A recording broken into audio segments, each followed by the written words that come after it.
4 मार्च 2026 को हिंद महासागर में अमेरिका की एक सबमरीन ने ईरान के वॉरशिप IRIS डेना पर हमला कर दिया। कुछ ही मिनटों में जहाज पानी में समा गया। करीब 80 से ज्यादा नाविक मारे गए और 100 से ज्यादा लापता बताए गए। लेकिन इस घटना के बाद जो सबसे बड़ा सवाल उठा वो सिर्फ अमेरिका और ईरान के बीच का नहीं था। सवाल भारत पर भी आया। वजह यह थी कि यही जहाज कुछ दिन पहले विशाखापट्टनम में भारतीय नौसेना के कार्यक्रम में शामिल होकर लौटा था। वहीं लौटते वक्त जहाज पर अमेरिकी हमला हो गया। इन सब के बीच भारत को लेकर क्यों सवाल उठे और उनका भारत ने क्या जवाब दिया, वो भी इस वीडियो में बताएंगे। नमस्कार, मेरा नाम है मेधा और आप देख रहे हैं जिस्ट। IRIS डेना 16 फरवरी 2026 को विशाखापट्टनम पहुंचा था। यहां भारतीय नौसेना ने इंटरनेशनल फ्लीट रिव्यू और मल्टीनेशनल नेवल एक्सरसाइज मिलन 2026 आयोजित किया था। इस कार्यक्रम में दुनिया की करीब 74 नौसेनाएं शामिल हुई थीं। पोर्ट पर अलग अलग देशों के युद्धपोत खड़े थे। उसी कतार में ईरान का ये जहाज भी था। भारतीय नौसेना ने आधिकारिक तौर पर उसका स्वागत किया था। सोशल मीडिया पर तस्वीरें भी आई थीं। कई दिनों तक अभ्यास चला। 25 फरवरी 2026 को यह कार्यक्रम खत्म हुआ और सभी जहाज अपने अपने देशों की तरफ लौटने लगे। IRIS डेना भी उसी दिन वापस रवाना हो गया। इसी बीच दुनिया के दूसरे हिस्से में हालात तेजी से बदल रहे थे। फरवरी के आखिरी दिनों में अमेरिका और इजरायल ने ईरान पर बड़े हमले शुरू कर दिए। मिसाइल हमले हुए, हवाई हमले हुए। मिडिल ईस्ट में तनाव अचानक बढ़ गया।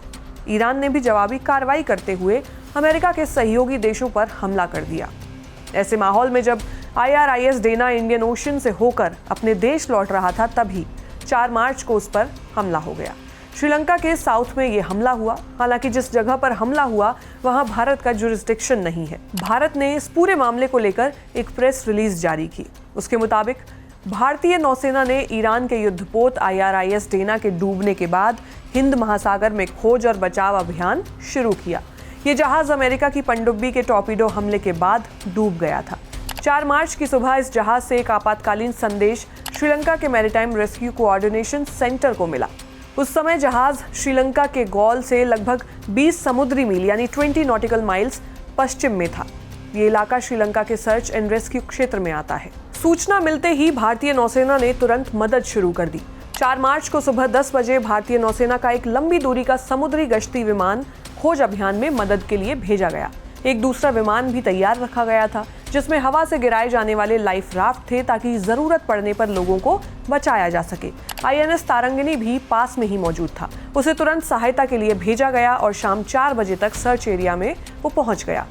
तब तक श्रीलंकाई नौसेना और अन्य एजेंसियां भी बचाव कार्य शुरू कर चुकी थीं। इसके अलावा INS इक्षक कोच्चि से रवाना होकर इस अभियान में शामिल हुआ। ये जहाज अभी भी समुद्र में लापता लोगों की तलाश कर रहा है और डूबे हुए जहाज के चालक दल की मानवीय सहायता के लिए काम कर रहा है। अमेरिका के रक्षा मंत्री पीट हेगसेथ ने कहा, An American submarine sunk an Iranian warship that thought it was safe in international waters.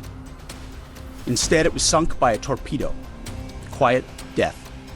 यानी अमेरिका ने साफ कहा कि हमला उसी ने किया। दूसरी तरफ ईरान के विदेश मंत्री अब्बास अरागची ने कहा, frigate Dena, a guest of India's navy carrying almost 130 sailors, was struck in international waters without warning.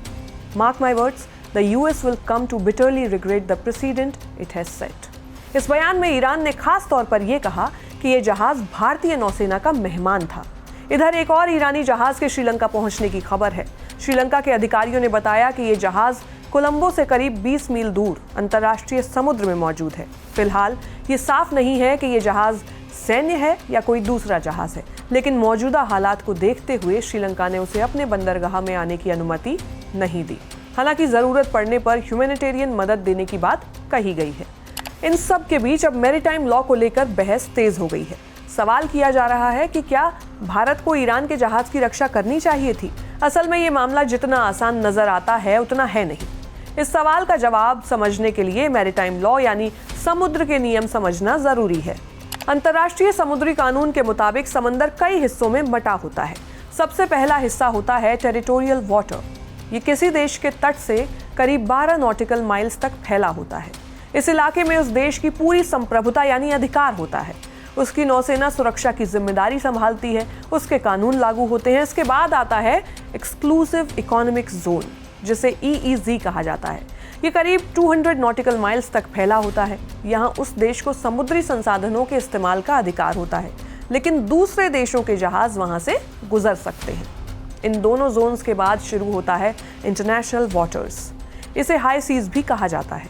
यहाँ किसी एक देश का नियंत्रण नहीं होता। दुनिया का कोई भी देश अपने जहाज वहां चला सकता है, वॉरशिप्स भी और सबमरीन्स भी। यही वजह है कि बड़ी नौसेनाएं अक्सर इसी इलाके में अपने सैन्य ऑपरेशन करती हैं। IRIS डेना पर हमला भी इसी इलाके में हुआ था।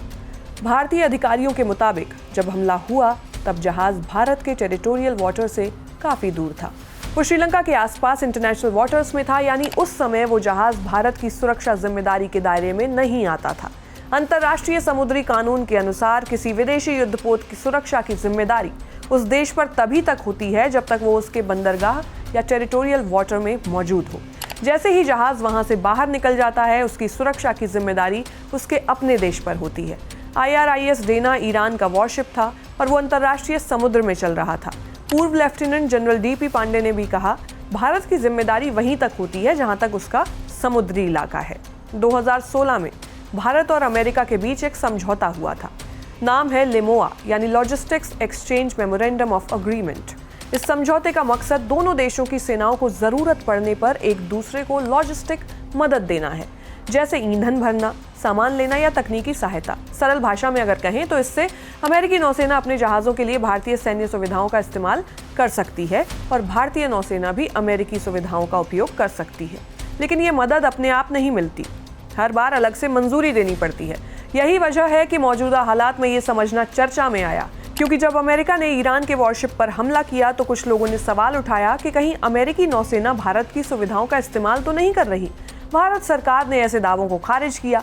फिर भी विशेषज्ञों का मानना है कि मौजूदा युद्ध जैसे माहौल में भारत को बहुत सावधानी से कदम रखना होगा। अमेरिका अपने साझेदार देशों से अक्सर ज्यादा सहयोग की उम्मीद करता है। ऐसे में भारत के सामने चुनौती ये होगी कि वो अमेरिका के साथ अपने रक्षा सहयोग को भी बनाए रखे और साथ ही इस संघर्ष का हिस्सा बनने से भी बचे, खासकर अभी के हालात में, क्योंकि ये जंग अब इंडियन ओशियन तक पहुंच चुकी है, जो भारत के लिए बहुत जरूरी क्षेत्र है। अगर इस क्षेत्र में तनाव और बढ़ता है तो सी ट्रेड रूट्स और कम्युनिकेशन लाइंस पर भी असर पड़ सकता है। भारत के लिए युद्ध के अगले कुछ दिन अहम हो सकते हैं। इस वीडियो में फिलहाल इतना ही। आप इसको लेकर क्या सोचते हैं, हमें कमेंट सेक्शन में जरूर बताइएगा। देश और दुनिया की ऐसी ही तमाम बड़ी खबरों के लिए देखते रहिए जिस्ट।